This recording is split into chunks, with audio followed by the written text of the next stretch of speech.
जो दोस्त मुश्किल वक्त में काम ना आए उससे बचो, क्योंकि वो तुम्हारा सबसे बड़ा दुश्मन है।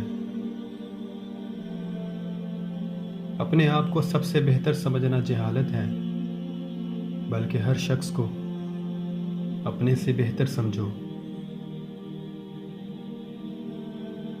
दुनिया यानी मालो दौलत और जाहो हशमत की ख्वाहिश रखना समंदर का पानी पीने के मुतरादिफ है। जिस कदर पिया जाए प्यास ज़्यादा लगती जाती है।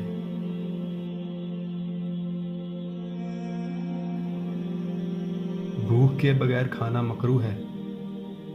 खाने में नुक्स मत निकाला करो, अगर नापसंद हो तो मत खाओ। ख्वाहिश पर गालिब आना फरिश्तों की सिफ्त है, और ख्वाहिश से मगलूब होना चौपायों की सिफ्त है। लोगों की नेकियों को जाहिर करना चाहिए और बुराइयों से चश्म पोशी लाजिम है। जितनी चाहे नमाजें पढ़ो और रोज़े रखो, उस वक्त तक फ़ायदा नहीं पा सकते जब तक माले हराम से परहेज़ ना करो। तकल्लुफ़ बहुत बढ़ जाए तो ये मोहब्बत में कमी का बायस बनता है।